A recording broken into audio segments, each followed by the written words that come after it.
अस्सलाम वालेकुम, कैसे हैं आप सब। तो आज हम स्टार्ट करने जा रहे हैं एक्सरसाइज 6A का क्वेश्चन नंबर 3। तो मेरे पास ये बुक 1 है जिसको हम D1 भी बोलते हैं और उसका ये अपडेटेड 7th एडिशन मेरे पास मौजूद है, यानी न्यू एडिशन मेरे पास है। तो इस न्यू एडिशन का ये चैप्टर नंबर 6 चल रहा है। तो इस चैप्टर के नेम से मैंने एक सेपरेट प्लेलिस्ट बना दी है, उसका लिंक भी नीचे डिस्क्रिप्शन में दे दिया है। तो आपको इस चैप्टर से रिलेटेड तमाम सोल्यूशंस इसी प्लेलिस्ट के लिंक में मिल जाएंगे। इसके अलावा आपको डिस्क्रिप्शन में मेरे फेसबुक पेज का लिंक भी मिल जाएगा। आप इसी फेसबुक पेज के थ्रू अपने क्वेश्चंस को, सजेशंस को मुझ तक भी पहुंचा सकते हैं। तो आइए स्टार्ट कर लेते हैं क्वेश्चन नंबर 3 को। तो मैंने क्वेश्चन नंबर 3 की स्टेटमेंट को नीचे नोट डाउन कर लिया है। हम इसकी स्टेटमेंट को समझते हैं और इन पार्ट्स को सॉल्व करना स्टार्ट करते हैं। तो अब आपको सामने स्क्रीन पर क्वेश्चन नंबर 3 की स्टेटमेंट भी लिखी हुई नजर आ रही है और नीचे ए पार्ट भी लिखा हुआ नजर आ रहा है। तो ए पार्ट में आप देख सकते हैं लिखा हुआ है 3x - 7 is equal to 4 - 8x। तो सबसे पहले हमने इसकी स्टेटमेंट को समझना है। तो स्टेटमेंट में लिखा हुआ है solve each of the following equations, यानी क्वेश्चन नंबर 3 में जितनी भी इक्वेशंस हैं आपने इनको सॉल्व करके दिखाना है। इक्वेशंस का मतलब क्या होता है? इक्वेशंस का मतलब होता है जब भी दो मैथमेटिकल एक्सप्रेशंस के दरमियान आपको इक्वलिटी का सिंबल नजर आए, इक्वल टू का साइन नजर आए, इसका मतलब होता है वो एक इक्वेशन लिखी हुई है। जिस तरह ए पार्ट में मैंने अभी पढ़ी भी, ये एक इक्वेशन है जिसको हम रीड करते हैं 3x - 7 is equal to 4 - 8x, क्योंकि यहाँ पे 4 - 8x और 3x - 7 के दरमियान इक्वलिटी का सिंबल है, इक्वल टू का साइन है, इसलिए हम इसको क्या बोलेंगे, ये एक इक्वेशन है। और जब भी किसी इक्वेशन को सॉल्व करना होता है, इसका मतलब होता है कि उस इक्वेशन में जो चीज़ अननोन है, जिस वेरिएबल की वैल्यू नहीं दी गई, अननोन है, उसी वेरिएबल की वैल्यू को फाइंड आउट करके दिखाना। जैसे ए पार्ट में आप देख सकते हैं, आपको यहाँ पे x वेरिएबल नजर आ रहा है जो कि यहाँ पे 3 के साथ भी मैंशनड है और इसी इक्वेशन के राइट हैंड साइड पे 8 के साथ भी मैंशनड है। तो इसी x की वैल्यू आपने फाइंड आउट करके दिखानी है। तो जब आप इस x की वैल्यू को फाइंड आउट कर लेंगे, यही बेसिकली अननोन कहलाता है। तो जब आप इस x की वैल्यू फाइंड आउट कर लेंगे तो तभी हम कह पाएंगे कि हमने इस इक्वेशन को सॉल्व किया है। तो सॉल्व करने का मतलब होता है किसी भी इक्वेशन में जो चीज़ अननोन हो, जो वेरिएबल या लेटर की वैल्यू आपको नहीं मालूम हो, उसकी वैल्यू फाइंड आउट करके दिखाना। अब तरीका क्या होगा किसी भी इक्वेशन को सॉल्व करने का? किसी भी इक्वेशन को सॉल्व करने का तरीका ये होता है कि उसमें जो वेरिएबल आ रहा होता है उसको आपने इक्वेशन के एक तरफ जमा करना होता है और बाकी तमाम चीज़ों को इक्वेशन के दूसरी तरफ जमा करना होता है। तो यहाँ पे क्योंकि वेरिएबल आपको दो दफ़ा लिखा हुआ नजर आ रहा है, एक 3 के साथ और एक दूसरी साइड पे 8 के साथ, तो आपने क्या करना है, वो वाली टर्म्स जिसमें आपको वेरिएबल लिखा हुआ नजर आ रहा है, उन वाली टर्म्स को आपने इक्वेशन के लेफ्ट हैंड साइड पे जमा कर लेना है और बाकी तमाम टर्म्स जो कि कांस्टेंट कहलाएंगी, जैसे यहाँ पे आपको एक 7 नजर आ रही है, एक टर्म 4 लिखी हुई नजर आ रही है, इन कांस्टेंट टर्म्स को आपने इक्वेशन के राइट हैंड साइड पे सेपरेट कर लेना है। इस तरीके से आप अपने वेरिएबल को सेपरेट करके इजीली बता पाएंगे कि इस इक्वेशन में जो x है उसकी वैल्यू क्या होनी चाहिए। तो आइए स्टार्ट करते हैं। तो देखिए यहाँ पे जो 3x लिखा हुआ है इसको आप अभी वैसे का वैसे लिख लें, क्योंकि ये पहले से ही इक्वेशन के, ये पूरी की पूरी टर्म वेरिएबल वाली पहले से ही इक्वेशन के लेफ्ट हैंड साइड पे मौजूद है। -7 को भी आप साथ वैसे लिख लें। अब वहां से आप पहले उस टर्म को ट्रांसफर करें इस साइड पर इक्वेशन के इस तरफ जिसमें वेरिएबल x मौजूद है, वो आपको नजर आ रही है, ये वाली टर्म है। इस टर्म को पूरा पढ़ें तो ये लिखी हुई है -8x। तो आपने ये चीज़ याद रखनी है, अगर किसी भी टर्म के पीछे नेगेटिव साइन होगा तो उस टर्म को अगर आप इक्वेशन के दूसरी तरफ मूव करेंगे तो वो नेगेटिव साइन पॉजिटिव में बदल जाया करेगा। यानी अगर कोई टर्म नेगेटिव होगी इक्वेशन की दूसरी तरफ जाके पॉजिटिव हो जाया करेगी, और अगर कोई टर्म पॉजिटिव होगी वो इक्वेशन की दूसरी तरफ जाके नेगेटिव हो जाया करेगी। इसी तरीके से हम वेरिएबल वाली टर्म्स को सेपरेट किया करेंगे और कांस्टेंट वाली टर्म्स को भी इसी रूल के ऊपर सेपरेट किया करेंगे।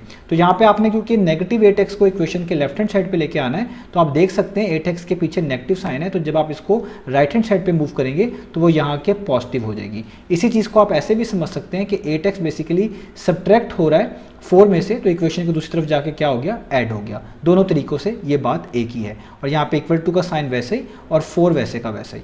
अब आप देख सकते हैं आपको इक्वेशन के एक तरफ लाइक टर्म्स नजर आ रही हैं, यानी ऐसी टर्म नजर आ रही हैं जिनमें सेम वेरिएबल लिखा हुआ है। तो आपने पहले इन टर्म्स को इकट्ठा कर लेना है और सॉल्व कर लेना है। तो यहाँ पे देखें पहली टर्म 3x है, आप इसको लिख लें। इसके बाद अगली टर्म जो कि इसी के मुताबिक है, जिसमें यही वेरिएबल मैंशनड है x, जो कि 8x है, वो लिख लें। उसके पीछे प्लस का साइन है तो आप लिखेंगे +8x और ये -7 को साथ वैसे का वैसे उतार लें। हर नंबर के जो साइन पीछे होता है उसको उसके साथ लिख रहे होते हैं। 7 के पीछे नेगेटिव था तो देखें 7 को उसके नेगेटिव साइन के साथ ही लिखा है और इक्वल टू 4 वैसे का वैसे ही। तो ये दोनों टर्म्स ऐड हो सकती हैं, ये +3 है, ये +8 है, प्लस प्लस प्लस ही होता है। 8 में 3 ऐड करेंगे तो 11x आ जाएगा। x साथ वैसे लिखना होता है, 8 + 3 तो 11 था, तो 11 आ गया और x साथ वैसे ही आ गया, तो 3x + 8x 11x हो गया। यहाँ पे -7 वैसे ही उतारेंगे और 4 को वैसे ही उतारेंगे। अब आप देखें आपके वेरिएबल के साथ एक तो 11 मल्टीप्लाई हो रहा है और इस पूरी चीज़ में से 7 सब्ट्रैक्ट भी हो रहा है। तो जब भी ऐसा सिनेरियो है जिसमें आपके वेरिएबल के साथ कोई चीज़ मल्टीप्लाई हो रही हो और उस मल्टीप्लाई होने के बाद उस पूरी चीज़ में से कोई नंबर सब्ट्रैक्ट हो रहा हो, जैसे आप देख सकते हैं 11x में से 7 जो है माइनस हो रहा है, तो जो चीज़ ऐड या सब्ट्रैक्ट हो रही होती है पहले आपने उसको रिमूव करना होता है, उस टर्म को वहाँ से हटाना होता है। तो हम इस -7 को पहले यहाँ से हटाएंगे। तो 11x को आप वैसे लिखें। तो मैं आपको बता चुका हूँ जब भी आप किसी एक टर्म को एक साइड से इक्वेशन के दूसरी साइड पर भेजेंगे आप उसका साइन बदल देंगे। तो 7 यहाँ पर नेगेटिव साइन के साथ है, जब आप इसको इक्वेशन के दूसरी तरफ भेजेंगे तो वो पॉजिटिव हो जाएगा। तो उस साइड पे आप लिखेंगे 4 + 7। इसी चीज़ को आप ऐसे भी समझ सकते हैं कि 7 यहाँ पर सब्ट्रैक्ट हो रहा था 11x में, दूसरी तरफ जाके क्या हो गया, ऐड हो गया। दोनों के मीनिंग सेम है। तो यहाँ पे 11x आ गया और 7 + 4 कितना होता है, वो भी 11 होता है। अब आप देखें आपके वेरिएबल के साथ जस्ट 11 बचा है, बाकी तमाम चीज़ें इक्वेशन की या तो दूसरी साइड पर जा चुकी हैं या तो खत्म हो चुकी हैं। तो x के साथ 11 का मतलब है 11 x के साथ मल्टीप्लाई हो रहा है, तो इस 11 को भी यहाँ से हटाना पड़ेगा। और जब आपके वेरिएबल के साथ कोई नंबर मल्टीप्लाई हो रहा है उसको हटाने का एक ही तरीका होता है कि आप उसी नंबर से दोनों साइड्स पर डिवाइड कर दें। तो यहाँ पे जो 11x लिखा हुआ है इसको भी 11 से डिवाइड कर दें और दूसरी तरफ जो 11 लिखा हुआ है इसको भी 11 से डिवाइड कर दें। ये 11 से कट जाएगा, यानी यहाँ पे x के साथ जो 11 था वो खत्म हो गया। आप देख सकते हैं x आइसोलेट हो गया, x सेपरेट हो गया और 11 से यहाँ पे कैंसिल आउट होकर क्या आंसर दे देगा 1, क्योंकि 11 1 × 1 होता है, 11 1 × 1 होता है, 1/1 1 ही होता है। तो x का आंसर आपके पास क्या आ गया 1। तो यही x की वैल्यू हमने फाइंड आउट करके दिखानी थी। अब करते हैं इसका अगला पार्ट। तो अब आपको सामने स्क्रीन पर बी पार्ट लिखा हुआ नजर आ रहा है। इस बी पार्ट में मेंशन है 4x - 10 = 5x + 7। यहाँ पर भी आपको x की वैल्यू ही फाइंड आउट करके दिखानी है। तो जैसा मैंने आपको बताया कि इक्वेशन में जिस वेरिएबल की वैल्यू फाइंड आउट करके दिखानी होती है हम उस वेरिएबल को सेपरेट करते हैं, इक्वेशन के एक तरफ लेके आते हैं और बाकी तमाम चीज़ों को इक्वेशन के दूसरी तरफ भेजते हैं। तो यहाँ पे वो वाले टर्म जिसमें आपको वेरिएबल लिखा हुआ नजर आ रहा है उनको आप इक्वेशन के लेफ्ट हैंड साइड पे जमा कर लेंगे और बाकी तमाम टर्म्स जो कि कॉन्स्टेंट टर्म्स कहलाती हैं, जैसे यहाँ पे आपको -10 लिखी हुई नजर आ रही है, +7 लिखी हुई नजर आ रही है, इन टर्म्स को हम इक्वेशन के एक तरफ यानी राइट हैंड साइड पे इकट्ठा कर लेंगे। तो स्टार्ट करते हैं। तो पहली टर्म जो कि 4x है जिसमें वेरिएबल x इन्वॉल्व है, ये तो पहले से इक्वेशन के लेफ्ट हैंड साइड पे है, इसको आप वैसे ही लिख लें। अभी फिलहाल -10 को भी आप वैसे ही लिख लें और आप देखें आपका पहला टारगेट यही है कि वेरिएबल के दूसरी तरफ जो वेरिएबल वाली टर्म है यानी इक्वेशन की दूसरी तरफ जो वेरिएबल वाली टर्म है उसको भी इक्वेशन के लेफ्ट हैंड साइड पे लेके आना। तो आपको राइट हैंड साइड पे यहाँ पे 5x लिखी हुई टर्म नजर आ रही है, इसमें वेरिएबल x इन्वॉल्व है, तो इसको भी आपने इक्वेशन के लेफ्ट हैंड साइड पे मूव करना है। तो इस टर्म के पीछे देखिए कौन सा साइन है, हर टर्म का साइन उसके बैक वाला यूज किया करेंगे। तो 5x के पीछे पॉजिटिव साइन है, तो जब आप इस वाली टर्म को इक्वेशन के लेफ्ट हैंड साइड पे लेके जाएंगे तो इसका साइन चेंज हो जाया करेगा। पॉजिटिव है तो नेगेटिव हो जाएगी, नेगेटिव होती तो पॉजिटिव हो जाएगी। तो ये पॉजिटिव टर्म थी, तो जब ये इक्वेशन के राइट हैंड साइड पे मूव करेंगे ये नेगेटिव टर्म बन जाएगी, यानी एक तरह की बन जाएगी -5x। यूँ भी आप कह सकते थे कि 5x एक तरह का 7 में ऐड हो रहा था, जब आपने इसको इक्वेशन के दूसरी तरफ भेजा तो ये सब्ट्रैक्ट हो गया। इस तरह भी ये बात समझ आ सकती है। तो यहाँ पे इक्वल टू का साइन वैसे और यहाँ पे जस्ट +7 बचा और +7 वैसे का वैसे। अब आप देख सकते हैं इक्वेशन के एक साइड पे आपको लाइक टर्म्स नजर आ रही हैं, ऐसी टर्म जिनमें सेम वेरिएबल इन्वॉल्व है, इनको आप इकट्ठा कर लें। पहली टर्म 4x है, ये वैसे लिखें, आगे इसके x वाली टर्म यानी -5x लिख लें, क्योंकि 5x के पीछे नेगेटिव साइन था इसलिए यहाँ पे नेगेटिव साइन लगाया है और ये जो -10 बचा हुआ है इसको इसके आगे लिख लें और यहाँ पे +7 तो वैसे का वैसे ही मौजूद है। अब आप पहली दो टर्म्स को सॉल्व कर लें। 4 के पीछे प्लस का साइन है, 5 के पीछे नेगेटिव, प्लस माइनस क्या होता है माइनस, यानी आपको माइनस करना है। तो आसानी ये है कि आप 5 में से 4 माइनस कर लें, तो 5 में से 4 माइनस करें 1 आएगा, x साथ वैसे लिख लें। एडिशन सब्ट्रैक्शन के केस में साइन बड़ी वैल्यू का आता है, 4 और 5 में से 5 बड़ी वैल्यू है, उसके पीछे नेगेटिव का साइन है तो आप भी नेगेटिव का साइन लगा लें। आगे -10 को वैसे उतार लें और यहाँ पे +7 को भी वैसे उतार लें। अब आप देख सकते हैं आपके x के साथ एक नेगेटिव नंबर मल्टीप्लाई हो रहा है और इस पूरी चीज़ में से ये 10 एक तरह का सब्ट्रैक्ट हो रहा है। तो जब भी ऐसा सिनेरियो आपके पास आए कि आपके वेरिएबल के साथ कोई नंबर मल्टीप्लाई हो रहा हो और उस पूरी चीज़ में कोई नंबर जो है ऐड हो रहा हो या आप कह लें उस पूरी चीज़ में से कुछ नंबर सब्ट्रैक्ट हो रहा हो, तो जो चीज़ ऐड या सब्ट्रैक्ट हो रही होती है पहले आपने उसको वहाँ से रिमूव करना होता है। तो हमने भी पहले इस -10 को यहाँ से रिमूव करना है, तो हम यहाँ पे -1x को वैसे लिखेंगे। ये 10 के पीछे नेगेटिव का साइन है, जब आप इसको इक्वेशन के दूसरी तरफ भेजेंगे तो ये पॉजिटिव हो जाएगा। अगर पॉजिटिव का साइन होता तो दूसरी तरफ जाके नेगेटिव हो जाएगा। तो आप लिख सकते हैं 7 वैसे ही और 10 जिसके पीछे नेगेटिव का साइन था यहाँ के क्या हो गया पॉजिटिव का साइन हो गया, चेंज हो जाता है साइन, ये आपने याद रखना है। और इसको आप ऐसे भी समझ सकते थे कि 10 सब्ट्रैक्ट हो रहा था -1x 7x में यहाँ के 7 में ऐड हो गया, तब भी बात यही होती है। तो यहाँ पे -1x हो गया, 7 में 10 ऐड करना है, बड़ा सिंपल है, 7 + 10 कितना होता है 17। अब आप देख सकते हैं इक्वेशन के लेफ्ट हैंड साइड पे वेरिएबल के साथ सिर्फ -1 बचा है जो कि इस x के साथ मल्टीप्लाई हो रहा है। तो आपने इस -1 को भी यहाँ से रिमूव करना है। जब भी कोई नंबर मल्टीप्लाई हो रहा हो आपके वेरिएबल के साथ, उसको आपने रिमूव करना हो तो आपने उसी नंबर से दोनों तरफ डिवाइड करवा देना होता है। तो यहाँ पे -1x के साथ मल्टीप्लाई हो रहा है तो मैं इसी -1 से दोनों तरफ क्या करवा दूंगा, डिवाइड करवा दूंगा। इस तरीके से आप देख सकते हैं मैंने दोनों तरफ -1 से डिवाइड करवा दिया है। तो यहाँ पे -1 से कैंसिल, सिर्फ x बचा। 17 के नीचे 1 लिखने की जरूरत नहीं है और ये नेगेटिव साइन आप ऊपर 17 के साथ भी लिख सकते हैं, इसमें कोई इशू नहीं है। तो हम नेगेटिव साइन 17 के साथ लिख देंगे और नीचे 1 मेंशन करने की जरूरत नहीं है। तो आपके पास इस पार्ट का आंसर आ गया x = -17। अब कर लेते हैं अगला पार्ट। तो अब आपको सामने स्क्रीन पर सी पार्ट लिखा हुआ नजर आ रहा है। यहाँ पे मेंशन्ड है 30 + 7y = -2y - 6। तो यहाँ पर अब आपको वेरिएबल y लिखा हुआ नजर आ रहा है। तो इस इक्वेशन में आपने y वेरिएबल की वैल्यू फाइंड आउट करके दिखानी है। तो y वेरिएबल बेसिकली यहाँ पर अननोन है। तो रूल्स वही रहेंगे जो मैंने आपको पिछले पार्ट में समझाए हैं कि आपने जिस वेरिएबल की वैल्यू फाइंड आउट करनी होती है आप उस वेरिएबल को सेपरेट करते हैं और बाकी तमाम चीज़ों को इक्वेशन के दूसरी तरफ सेपरेट करते हैं। तो आपने यहाँ पर y की वैल्यू फाइंड आउट करके दिखानी है। तो वो तमाम टर्म्स जिसमें आपको y लिखा हुआ नजर आ रहा है उन टर्म्स को आप लेफ्ट हैंड साइड पे मूव कर लेंगे, लेफ्ट हैंड साइड पे इकट्ठा कर लेंगे और बाकी तमाम टर्म्स जो इस वेरिएबल y के अलावा है जिनको कांस्टेंट टर्म्स बोलते हैं उनको इक्वेशन के राइट हैंड साइड पे मैच कर लेंगे। तो स्टार्ट कैसे करेंगे, पहले ये जो 30 वाली टर्म है जो कि इक्वेशन के लेफ्ट हैंड साइड पे मौजूद है इसको आप अभी वैसे उतार लें। आगे आप देखें एक y वाली टर्म है, यानी ऐसी टर्म जिसमें आपका वेरिएबल y आ रहा है जो कि है +7y, ये पहले से लेफ्ट हैंड साइड पे है तो ये अच्छी बात है, इसको भी वैसे उतार लें।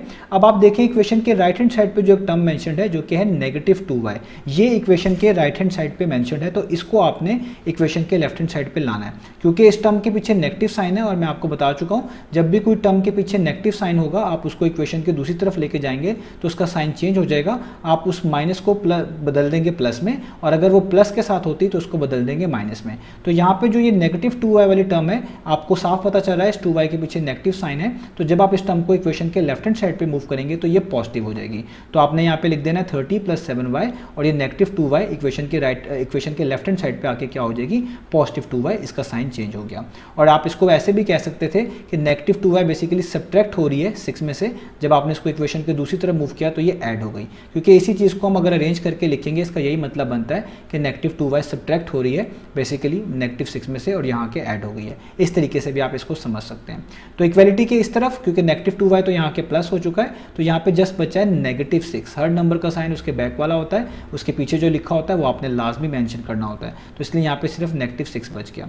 अब आप देखें यहाँ पे दो लाइक टर्म्स हैं, यानी ये टर्म्स जिनको ऐड सब्ट्रैक्ट किया जा सकता है, दोनों में वेरिएबल y आ रहा है, आप इनको सॉल्व कर लें। +7 + 2 का मतलब है प्लस 7 + 2 कितना होता है 9, दोनों के साथ वेरिएबल y है ये वैसे ही लिख लें। साइन बड़ी वैल्यू का आता है, 7 और 2 में से 7 बड़ी वैल्यू है, उसके पीछे प्लस का साइन है तो यहाँ पे प्लस लगा दें और इक्वल टू का साइन वैसे ही और -6 वैसे का वैसे ही।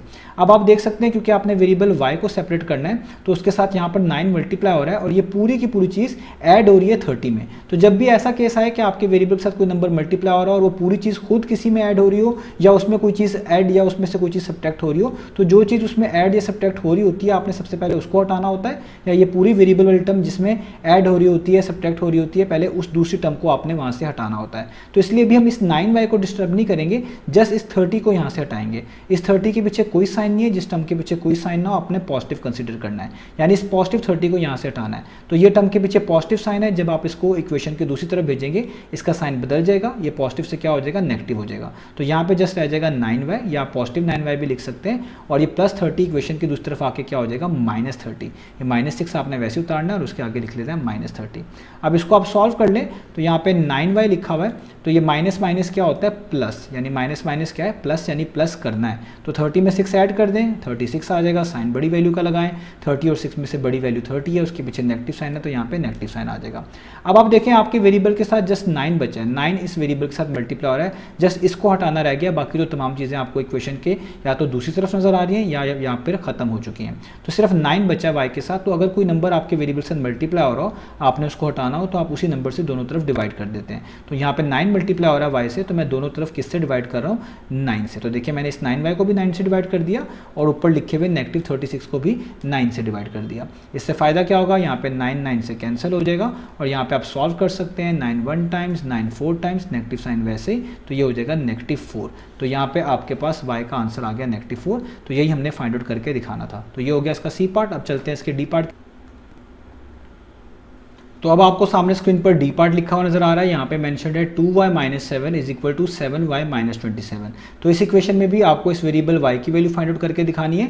तो जिस तरह पिछले पार्ट्स में मैंने आपको बताया कि आपने जो भी इक्वेशन सॉल्व करनी होती है उसमें जो वेरिएबल होता है जिसकी वैल्यू आपने फाइंड आउट करनी होती है, आपने उस वेरिएबल को अलग करना होता है, सेपरेट करना होता है, और बाकी तमाम चीज़ें जो कि उस वेरिएबल के अलावा होती है, जिसको हम कॉन्स्टेंट टर्म्स भी बोल सकते हैं, उनको इक्वेशन के दूसरी तरफ सेपरेट करना होता है। तो हम भी यहाँ पे यही करेंगे कि आपको वो तमाम टर्म्स जिसमें आपको वेरिएबल y लिखा हुआ नजर आ रहा है उनको इक्वेशन के लेफ्ट हैंड साइड पे जमा कर लेंगे, और उनके अलावा जो टर्म्स है जो कि कांस्टेंट है उनको इक्वेशन के राइट हैंड साइड पे जमा कर लेंगे। तो स्टार्ट करते हैं। तो आपको यहाँ पे 2y लिखा हुआ नजर आ रहा है, ये पहली टर्म ही है जिसके अंदर वेरिएबल y भी है, तो ये तो पहले से लेफ्ट हैंड साइड पे मौजूद है, तो ये अच्छी बात है, तो इसको वैसे ही लिख लेंगे। अभी फॉर द टाइम बिंग हम इस -7 को भी साथ वैसे ही लिख लेंगे। और अब आप देख सकते हैं कि इक्वेशन के राइट हैंड साइड पे एक टर्म लिखी हुई जिसमें वेरिएबल y भी मौजूद है और वो राइट हैंड साइड पे है। तो आपने इस टर्म को जो कि 7y है इक्वेशन के लेफ्ट हैंड साइड पे लेके आना है। तो इस टर्म के पीछे साइन कौन सा है? 7y के पीछे कोई साइन नहीं है, आप प्लस कंसीडर करेंगे। तो ऐसे केसेस में जब आपके पास किसी टर्म के पीछे कोई साइन ना हो, आपने प्लस कंसीडर किया होता है, तो इस टर्म को जब आप इक्वेशन के लेफ्ट हैंड साइड पे लेके आएंगे तो इसका साइन चेंज हो जाएगा। तो ये पॉजिटिव 7y है, इक्वेशन के इस तरफ आके क्या हो जाएगी? -7y। अगर नेगेटिव 7y होती तो इस तरफ आके पॉजिटिव 7y हो जाती, साइन चेंज हो जाता है। तो ये प्लस 7y थी, इक्वेशन के इस तरफ आके नेगेटिव 7y होगी। तो इक्वालिटी का साइन वैसे ही, और उस तरफ सिर्फ बचा -27। नंबर का साइन आपने लाजमी मेंशन करना है, 27 के पीछे नेगेटिव साइन है, तो इसलिए आप यहाँ पे लाजमी -27 मेंशन करेंगे। अब आप इक्वेशन के लेफ्ट हैंड साइड पे जो टर्म्स लाइक टर्म्स हैं, यानी जिनमें सेम वेरिएबल आ रहा है, उनको इकट्ठा कर लें। पहली टर्म है 2y, इसको लिख लें। इसके बाद ये दूसरी वाली टर्म लिखें -7y, इसका साइन पीछे नेगेटिव है तो उसी के साथ लिखेंगे, यानी -7y। और उसके बाद जो ये टर्म बचती है कांस्टेंट टर्म जिसके पीछे नेगेटिव साइन है, यानी -7, इसको लिख लें, और इक्वल टू का साइन, और यहाँ पे -27 वैसे उतार लें। अब आप इन दो टर्म्स को सॉल्व कर सकते हैं। ये लाइक टर्म्स हैं, एक जैसी टर्म्स हैं, दोनों में वेरिएबल सेम है, तो प्लस माइनस माइनस यानी माइनस करना है। तो 7 में से 2 माइनस करें 5 आ जाएगा। वेरिएबल y साथ वैसे ही लिखें, और साइन बड़ी वैल्यू का, तो 7 बड़ा है 2 से, तो 7 के पीछे नेगेटिव साइन है तो आप भी नेगेटिव लगाएंगे। आगे -7 को वैसे ही उतार लें, और इधर इक्वल टू के इस साइड पे भी -27 को वैसे ही उतार लें। अब आप देख सकते हैं आपके वेरिएबल y के साथ एक नेगेटिव नंबर मल्टीप्लाई हो रहा है, और इस पूरे टर्म के साथ -5y में से आप कह लें 7 सब्ट्रैक्ट हो रहा है। तो जब भी ऐसा केस हो कि आपके वेरिएबल से कोई नंबर मल्टीप्लाई हो रहा है और उस पूरी चीज़ में से कोई चीज़ सब्ट्रैक्ट हो रही हो या ऐड हो रही हो, तो जो चीज़ सब्ट्रैक्ट या ऐड हो रही होती है आपने सबसे पहले उसको वहाँ से रिमूव करना होता है। तो आपने बेसिकली इस -7 को यहाँ से रिमूव करना है। तो आप क्या करेंगे? आप यहाँ पे -5y को वैसे ही लिखेंगे, क्योंकि ये -7 है। जब आप इसको यहाँ से रिमूव करेंगे और इक्वेशन के राइट हैंड साइड पे भेजेंगे तो दूसरी तरफ जाके ये +7 हो जाएगा, यानी इसका साइन चेंज हो जाएगा। तो -27 वैसे ही लिख देंगे, और -7 इक्वेशन के राइट हैंड साइड पे आके क्या हो जाएगा? +7 हो जाएगा। अब इसको सॉल्व कर लें। यहाँ पे -5y वैसे का वैसे ही, आपको पता है ये प्लस का साइन है, इधर 27 के पीछे माइनस का साइन है, प्लस माइनस माइनस होता है, यानी माइनस करना है। 27 से 7 माइनस करेंगे, क्या आ जाएगा? 20, साइन बड़ी वैल्यू का यानी 27 का, उसके पीछे नेगेटिव है तो नेगेटिव साइन आ जाएगा। तो अब यहाँ तक हमने कर लिया। तो आप देख सकते हैं आपके वेरिएबल के साथ यहाँ पे एक नेगेटिव नंबर मल्टीप्लाई हो रहा है। तो जब भी आपने वेरिएबल के साथ किसी ऐसे नंबर को हटाना हो जो कि उसके साथ मल्टीप्लाई हो रहा हो, तो आपने उसी नंबर से दोनों तरफ डिवाइड कर देना होता है। तो हम भी यही करेंगे। -5 यहाँ पे बेसिकली y के साथ मल्टीप्लाई हो रहा है, तो हम दोनों तरफ इसको हटाने के लिए इसी सेम नंबर से यानी -5 से डिवाइड कर देंगे। तो यहाँ भी देखिए मैंने -5 से डिवाइड कर दिया, और राइट हैंड साइड पर जो -20 लिखा हुआ है इधर भी मैंने -5 से क्या कर दिया? डिवाइड कर दिया है। तो ये -5 से कैंसिल, यहाँ पे जस्ट y बचेगा, इक्वल टू का साइन, ये नेगेटिव से कैंसिल, 5 1 टाइम्स 5 होता है, 5 4 टाइम्स 20 होता है, तो ऊपर बच गया 4, नीचे वाले 1 को लिखने की जरूरत नहीं है, तो y का आंसर आ गया 4। तो ये हमारे पास इस पार्ट का आंसर हो गया। तो इस तरीके से हमने ये पार्ट सॉल्व करने थे। उम्मीद है आपको ये सारे पार्ट समझ आए होंगे। इंशाल्लाह नेक्स्ट वीडियो में मिलेंगे बाकी सॉल्यूशंस।